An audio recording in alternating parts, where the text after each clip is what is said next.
Hey everyone, Hi. Margaret Hernandez here, and I'm with my friend Roshani. Hi. Hi, Margaret. So, how is everyone today? I hope this video finds you well. This live finds you well. It is Monday here, and we are in the Liverpool station area of London. I am at the Work Life where I've been working while I'm here in the UK. And how are you liking Work Life? It's great. Love the facilities. I'm looking forward to doing more Yes, co-working spaces now that we're allowed to go out and about. So absolutely. And they're amazing. Yeah. So I highly recommend them. But yes, so we're here, and Roshani and I met last week at the International Women's Day event with Bowie, which we'll talk a little bit about, at Soho Works. And I think you were like one of the last people I actually met. Yes. And I want to say, like, I'm trying to remember that moment, and I want to say there was like moments where I was like jumping because I was so excited as she just started speaking, and then we just had so much in common. And I mean, from two areas, completely different areas of the world, but had so much in common in business and life. And it was just really refreshing. And I said, I need to have you on a live. We need to talk about what you're talking about right now. So tell us a little bit about what you do professionally. You shared some really great, just awesome milestones in your career. So whatever you feel comfortable sharing that's relevant to our purpose here today, which is empowering others, whether you are 16 or 75 or 90, if there's something that you feel like you need to do, we want to help empower you to make those next steps. So Sure. Yeah. Thanks, Margaret. Well, thank you for having me, and I'm really glad that we made it happen. So you're not just a woman of talk; you actually turned around and goes, "Right, we're doing this," and here we are, less than a week later. Yeah, I did invite you, and I said, I'm like, yeah, straight away. You were on it. You were on it. So I'm really pleased to have met you, and I think at the event I did say it's serendipity, isn't it? That you meet people in life, not out of luck or out of an accident. It actually is the reason that someone's been put in front of you. So I truly believe in that. So question, so why, what is it I do? So I work as a management consultant. I set up my company about 9 years ago, working in healthcare. My clients are mainly the pharmaceutical industry, and I worked in the pharmaceutical industry for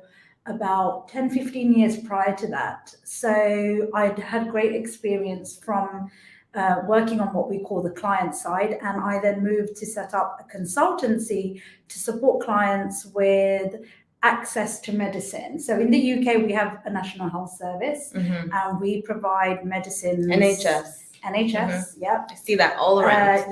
It is one of the largest employers in the world. It employs over 1.3 million people. Wow. Yep. At one point, it was the largest employer in the world, only second to the Chinese Army and the Indian Railway Company. I know that interesting piece of fact, but yeah, they were the third largest employer. Not anymore, though. So because of that, the industries has one customer, which is the NHS. It doesn't have what you would have, I guess, in other parts of the world, especially in America, where you advertise to the public. You know, you can sell to hospitals, they buy, etc. We technically have one central buyer in that sense. And so my job is to help pharmaceutical companies demonstrate their value in their medicines beyond just the price. It's not just about we're cheaper than the other ones. It's about everything that wraps that medicine around the impact it can have, not just on the patient, of course, but on the resources of the NHS in terms of getting people out of hospital quicker, keeping them out of hospital in the first place, all sorts of things. So in essence, it is sort of marketing strategy, program development kind of work. So I work in consultancy. I did that for 9 years before, and then during COVID, I had a baby. And I was on maternity leave when I then met my new work partner, who said, would you like to come and join us? Yes. And I was like, you know what? It's again serendipity. Yes. There's a reason we were supposed to. And I met her first, and she was at this event with her daughter. Yeah. And I was blown away by them. I mean, let's just pause here real quickly to say the event that we attended with Bowie was phenomenal, and it just got better and better because you were the last person I met, I believe, and there was just so much. Okay, so you went to go work with your new work partner. Yes, so we are still within the management consultancy space, and we're building stronger together, if you like. That's the plan. So yeah, that's kind of my core trade, if you like. But as I was saying to you before we went live, my experiences of work has meant that I thought I don't need to just stick to what it is I do. So I came from a science background. I went to university. I did a science degree. At the time, I thought, well, I want to. If you want to work in healthcare, you've got to become a doctor. This is at a time before Google and before you could Google up and go, what can I be? And you didn't see the business side. No, and I also didn't see the other side of healthcare, which is it's not just about doctors and nurses. There's so many other personnel that work in the healthcare system. And so it's only as I got into work life, funnily enough, that I started to realize there are so many avenues you can go down. So I never thought I'd come down the sort of businessy route, but I have, and I love it. I like the fact that it's so performance driven, results oriented, and you create something out of almost nothing. So it's great. I love that's that. my favorite thing to talk about. Creating stuff out of nothing. But what I also realized then is like, now I've learned all these experiences, what else can I do? So I wanted to in a way give back. So I now work as a trustee for a charity, for a prostate cancer charity here in the UK. And that's been another fascinating learning journey for me. On the one hand, I'm sharing with them my sort of strategy, marketing and comms type support and expertise. And in return, I'm learning so much more about charity life, organizational development, people and HR, how to have a productive board, and all of that kind of thing. So I've been working with that charity now for a couple of years. And then I also recently became a non-executive director for a healthcare organization, which is set up by the NHS to act as a broker between industry, tech companies and pharmaceutical companies, and the NHS to look at how do we accelerate adoption of innovations, because the NHS is often very slow at making change happen. So that's one of the downfalls, if you could say, about the NHS, which is it's hard to make change happen quickly. And the pandemic, if anything, has forced the NHS to do that, and it's starting to embrace it. So there's so much going on in that space as well. It's quite exciting. So I now am a board member for that organization too. So I do 2 days a month for them. Can I just say how lucky these two boards are to have you? I mean, well, the energy, the experience, the wisdom, it just is really exciting to hear you do this kind of work on top of everything else that you're doing. Yeah, and thank you for that, because again, we were saying, sometimes you don't realize what value you bring until because it's the value is what's perceived by others rather than from yourself, right? So it's when you hear back from them saying, so great having you on board, it's been invaluable, and et cetera, and I hear it back. And it's great reward to have that, to have that recognition, because it then fuels me to do more. I was just going to say that. It probably helps you to inspire yourself to do more. Exactly. And even when I talk to friends, when we spoke, I was like, I'm inspired by you, and you were inspired by me. Yeah. And it's like you're inspired by me. Absolutely. Like the fact that you decided, we talked about where you were from, and you said California and New York, and then you said, why not London? I said, well, they're the only areas that really matter. And we were joking about that. We But were. The fact is, It was funny. It was funny. And it's Yeah.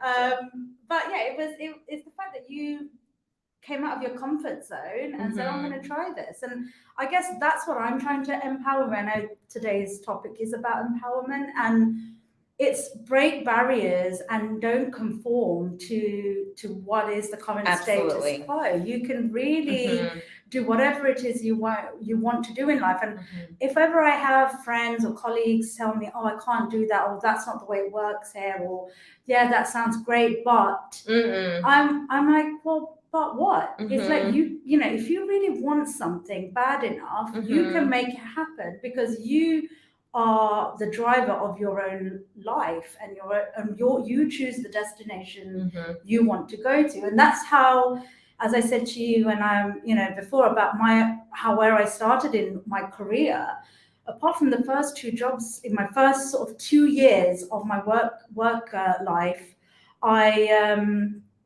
since then I've had my own job description. Like I write my own job description. Yes. Right? So I've never just said, I want to do that and then go for that. I kind of work on what I do, and it evolves into something even better, where I've got people telling me, that's great, we need to do more of that. I love what you're doing here. And then I'm like, you know what, we'll make it better is if I build beyond what I'm doing at that time. And it leads to me being able to go up to my boss saying, we need to have someone do this, and I feel like I'm in the best position to be able to do that. And it's how I've created a career for myself in the industry. Now let me ask you a question on that. When did you start doing that? Like, how early on in your career did you start doing that? Well, I think my biggest break was 6 months into my job with a pharmaceutical company. I was recruited as part of this mass recruitment program where they recruited over like 100 sales team, and I was a medical representative, which is kind of the rookie job where you start out in the industry carrying the bag, as they used to call it. Wow. And I was in that job for I love those kinds of jobs. We've all had them. Carry the bag. 6 months into it, and I remember my boss was on annual leave, and a job came up on the email circulars for what was called a healthcare development manager, and it said 2 years sales experience required. Now, I'd only been in the job 6 months, and it said the first step was to speak with your line manager, and my line manager was on annual leave, but that wasn't going to stop me. I got in touch with her line manager, who was the national sales manager. Excellent.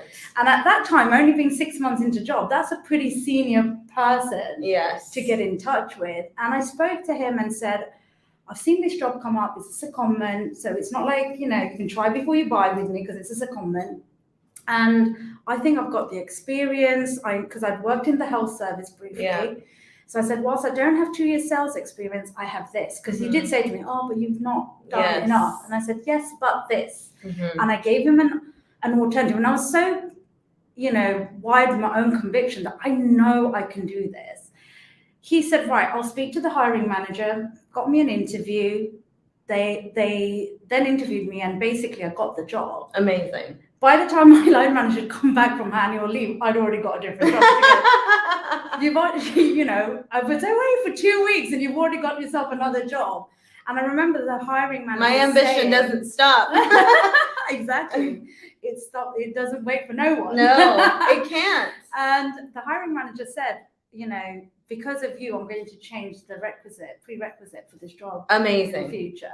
And I think that fueled me to go, I talk about that example to lots of people, because it was a moment of belief for me to go, this is proof that if I really want something and I go for it, and I know my heart of heart I can do it, just go for it. And the rest was history, because it catapulted me in terms of my career. Yeah. 6 months secondment turned into a year, and then it became permanent. Amazing. And it just then took my work life onto a completely different trajectory. Okay, so so what I'm hearing in that story is that there was a barrier, and there was something in you that said, I know I can do this, so let me find the route. I'm sure you had to think for a minute, what am I going to do? And you probably thought, should I go to my line manager's manager? I mean, this is not the way corporate really works, but you did it anyway. I think at the time, what probably put me in a good place was my naivety. Right? Because I was 6 months into a job. I didn't know the game. Nice. Right? I didn't know the rules. I didn't know, like... So the rules kind of like start... That's what conform you, right? Okay, just so you know, anytime someone says the word conformity or conform, it honestly makes me feel uncomfortable because I just... It's so against what you're about. It's so against who I am, what I believe in. Yes. So absolutely. And because I hadn't yet conformed to what corporate companies expect of you, like toe the line, know your place in the pecking order, know when to speak, etc., etc. My naivety meant I didn't think there was a big deal in going to my manager's manager while she was away. I mean, when you think about it, it's actually pretty... Right. And because I wasn't just being cheeky or seeing it as an opportunity to I don't know, get career points. It was genuinely like, I love this job. This is what I'm all about. And so my passion drove me. My naivety drove me. Yeah. And the knowing my abilities. So I knew I wasn't going to let anyone down if I was to get it. Amazing. But talking about barriers that I could see at the time, and again, I still went for it, was I had people saying to me, oh my God, I can't believe you went and did that and you spoke to so-and-so, or the fact that there was somebody already earmarked for that position potentially I was up against, and I still went for it. Because again, the politics hadn't come into me to go, oh, it's sort of people had been lined up for positions, etc. I should just back off. I should back off. It's not my place, etc. I just went for it because I was only looking inward at myself, going, I know I can do a good job. Yeah. And I would therefore do a good job for the company. So I didn't see what was wrong in driving for it. Right. And I mean, that's something we need to really think about, because that's making me think, like, no one is going to help put our companies forward, or our, in our professional world. We can have mentors, but at the same time, they still have things that they're responsible for. So the only one who is solely 100% worried about you is yourself. And then something else you said at the end of that was you believed in yourself. And I have a podcast coming out about this in the next couple weeks, but believing in you can hear what Roshani is saying, and you can say, wow, she can do anything. I mean, that's how I feel. I'm excited to see what's next for her in the role she's in now. But it's like, how can we get that for ourselves? And the first thing is not believing, well, if Roshani could do it, I could do it. No, it's just saying, like, I know that I'm capable. So like, what are you capable of? Like, start having those conversations with yourself. Exactly. Knowing where your strengths are and playing to those strengths, but also knowing, like, if I know there's something I'm not really great at and I need more, I should hone in on that skill a little bit more. I don't just shy away from it. I go, right, I need to do more. I need to become more analytical. I'm not an analytical person. I'm not, I'm the first person to say I'm not into the detail. I'm a big picture person. I'm blue sky thinking, big picture, already a million miles ahead. But I've learned, if you're like, for example, as I've taken on line management and leadership positions. We're the same person. I know that I can't be going at 100 miles an hour on my own, because I'm going to leave my team at the starting point. I've got to bring people with me on a journey. That's right. That's where you need to start becoming a better communicator, a visionary, where you start to paint the picture and you start to be patient as well, which I'm learning. That's probably the hardest, is to be patient. Yes. And knowing that what will come to you will come, but obviously not if you just sit there waiting for it.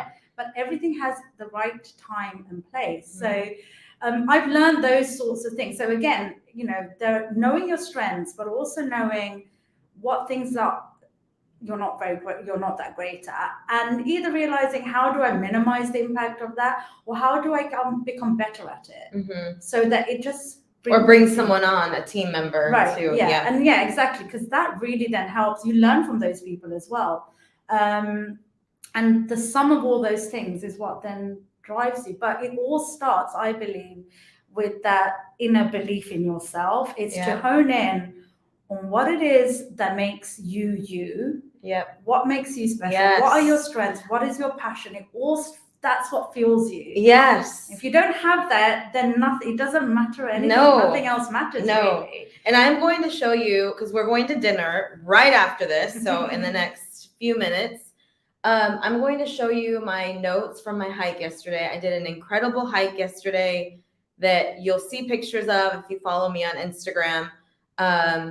And one of the aha moments I got in that crazy, terrible hike that was amazing was I wrote, "You are so unique." And I know that's not that's not this like new thought, many people have said it, but it hit me, like it really hit me yesterday.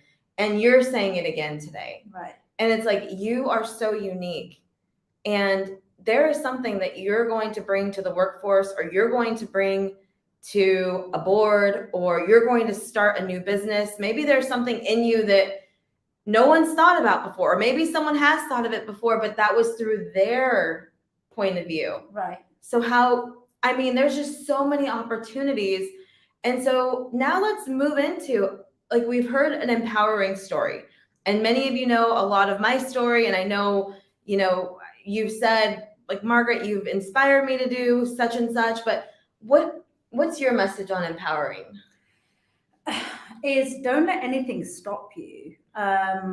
We talked about humble beginnings, right? It's like, I come from a single parent family. I wasn't given a roadmap to say, I'm going to introduce you to people. I'm going to show you the way. I didn't have any of that. And I didn't even have Google back in the day. So I kind of learned through my own way to use my own voice, to network, to educate myself, get myself an education. That's what worked for me. It doesn't work for everyone. It could be a vocation, it could be a talent, a skill, whatever it is that you're great at, hone in on that, and believe in yourself and drive through. And for me, I feel that what I say to my friends, younger generations coming into their professional life is, don't have limitations. Don't put these perceived limitations on yourself of,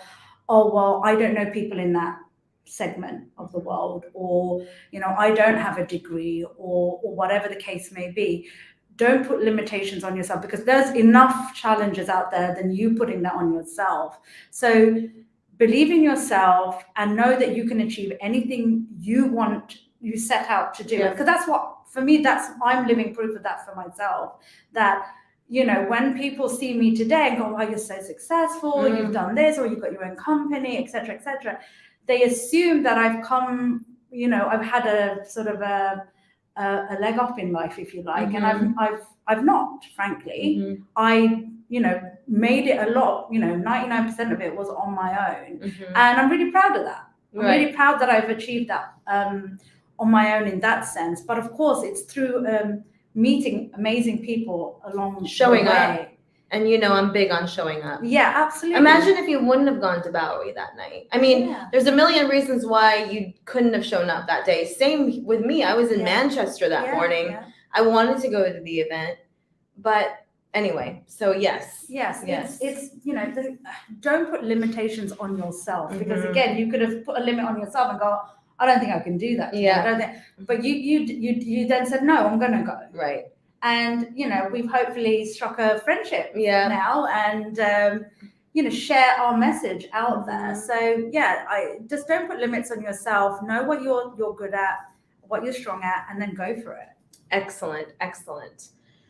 Well, I know that this is a lot to take in, but I want you to just take two things away from this. And that is that there are amazing people everywhere. I mean, the best is yet to come. Like, selfishly, I can say, wow, this 2 months in the UK has just been incredible. But it took a lot of stepping out of my comfort zone. It took a lot of, when the thought would come, why are you here? Because that's why everyone asks you, what are you doing here? Yeah.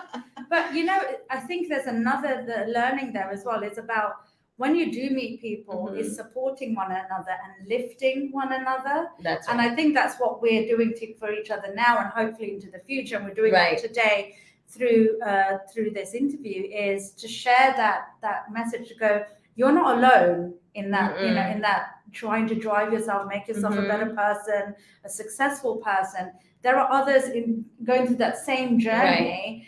Don't see them as competition, but just see them as that support network, that platform to raise one another up. So I posted on Instagram not too long ago a meme, and it said, please don't try and compete with me because I want you to win too. Right.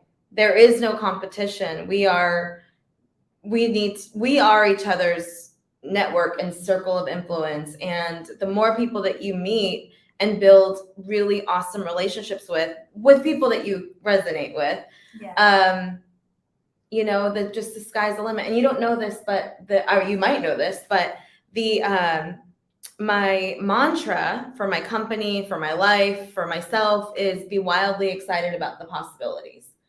Because people always say, well, what's going to happen because I'm in social media. So it's like, well, what's going to happen if I show up on social media and I start doing it consistently? And I honestly say, I don't know exactly what's going to happen, but I know that when you show up, amazing things happen. Right. So just be excited about the possibilities. So, if I could, can I share a message? I'm just going to say it out loud. On International Women's Day, which is what we met. And obviously I posted the event on LinkedIn. Yes. And I do something which I haven't done in a while since COVID happened, but I also supported one of my pharma clients with a mentoring program they do for a secondary school children. So those are children, I say children, but they're like young adults. So 18 to 19. So they're like finished they're almost graduating from high school and moving into college or thinking about where they're going to go in their careers. And it's a mentoring program. And I met a student through that process, and she really stood out for me. Again, she reminded me a lot of myself. Fantastic personality, sunshine, and she'd come from a single parent family. She didn't have any other role models in her family, but she saw the opportunity that was provided to her at the school, and she surrounded herself with people who she could see as people to inspire, be inspired by. Anyway, I've stayed in touch with her through the program and outside of it now. And she does, we're not friends, we don't hang out as such, but, she's a 19-year-old girl. But she sent me this on the back of the post saying, Happy International Women's Day. Think of you straight away when I think of powerful and successful women. You were one of the first women in business I saw. You really ignited the fire within and made me believe that there totally is a place for women in this industry. Thanks for believing in me. Wow. It brought tears to my eyes. And I actually went back to saying, thank you so much for the kind message. You are most definitely a future female leader. Believe in you and surround yourself with positive people.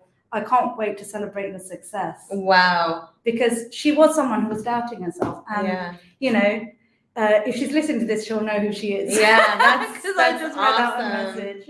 One of my very dearest clients and friends, she tells the story of the person who's throwing the seashell or the starfish back into the ocean to save them, and it's a very long story, but basically at the end of it is that someone comes up to the person who's saving one starfish at a time and says, hey, there's millions of starfish out here.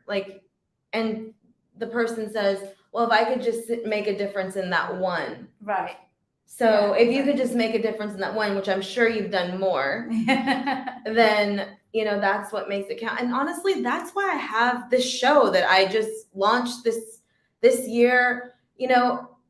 I don't always come on consistently, as in like every Thursday. I don't operate that way because I don't know how I'm going to be feeling or where I'm going to be in the world on a Thursday. But I know that I need to show up because this is how I influence others. Yeah. And so I thought I am giving others a platform. So I don't even get to share a lot of what I'm doing because I like to bring people on so they can share what they're doing.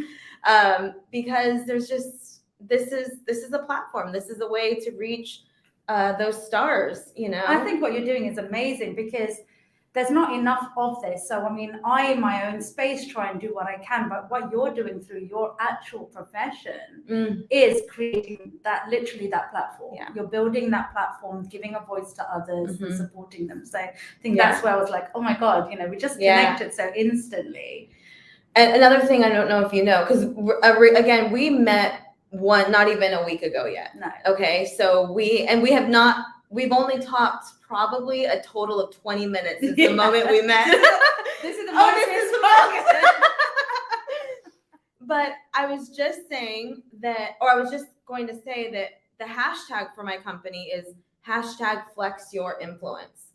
And it's not just about flexing your influence to make more money and to grow your business, even though that's a very big part of it, because you and I know as we continue to scale our businesses and reach new levels of success, we are able to give back more of time and resources. So we know that that's important. That just comes with the success. But the Flex Your Influence also means using your platform, using your voice in who you are as a business owner, as a business leader, to empower others. Yeah. That's what it's about, because I know so many amazing women business owners. We work with men too, but you know I hang out with women business owners, and they keep their light hidden. Their social media is dismal. Their accolades, they just keep them hidden, and it's my job to help you to bring those out, to pull those out, not to boast, not to be a jerk, not to be high and mighty, but to show people that it's possible. Absolutely. And I think to your point as well is representation matters as well. So, you know, we need to see more female leaders talking about women in business. Absolutely. Yes. But I also think there are still so much women or girls and boys actually, from underprivileged communities, from ethnic minorities, who don't see enough of professionals out there, you know, that they can look at and go and recognize and say, or even have access to. Yes. That's why it's so important that we do, you know, and I don't spend a lot of time at the high schools, and I wish I could do things like that. And maybe I will in the future, or maybe I'm empowering someone who does have that kind of time to do that. Yeah, it's a great but you're right. It's like they need the access. They need to see that. Because it makes them relatable and go, oh, if you did it and you came from humble beginnings, I could do that too. That shouldn't, when they actually see that, and it's not just the celebrities that they see or the instant fame. Or, oh, I need to go on, you know, become an Instagram influencer, kind of bloggers, etc. But actually saying, you know, there are these other ways in, and through patience and work and determination, you can get there. And personal development. Someone asked me the other day, what's your hobby? And I said, I was kind of joking because I have a lot of hobbies, but I said, personal development. That's what I like to do. Yeah, it's about growing yourself in whatever way that is, right? Oh, I want to say thank you, Sonia, for your kind comments. And I see someone else, but your name is blocked. And hi from San Diego, so you're early, I'd imagine. Yeah, not too early. Yeah.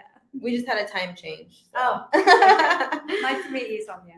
Well, this segment has gone on a little longer than I normally do, but with really great reason. And we could still speak more. We didn't even talk about BOWY. I will just put a plug in for BOWY. BOWY is the British Association of Women Entrepreneurs. And I know about BOWY through NABO, the National Association of Women Business Owners in the US. And so where there are women business owners, there we are as well. So thank you so much for watching this live or for watching the replay. If you'd like to know how to get in contact with Roshani or myself, you can just DM me or put it in the comments, tag us. we're excited for what's to come. I mean, you're not going to hang out with this girl and not be excited about the future of business and what's next and what we can do. I know, right back at you is what I was going to say. And now it's time for dinner. Yes, yes.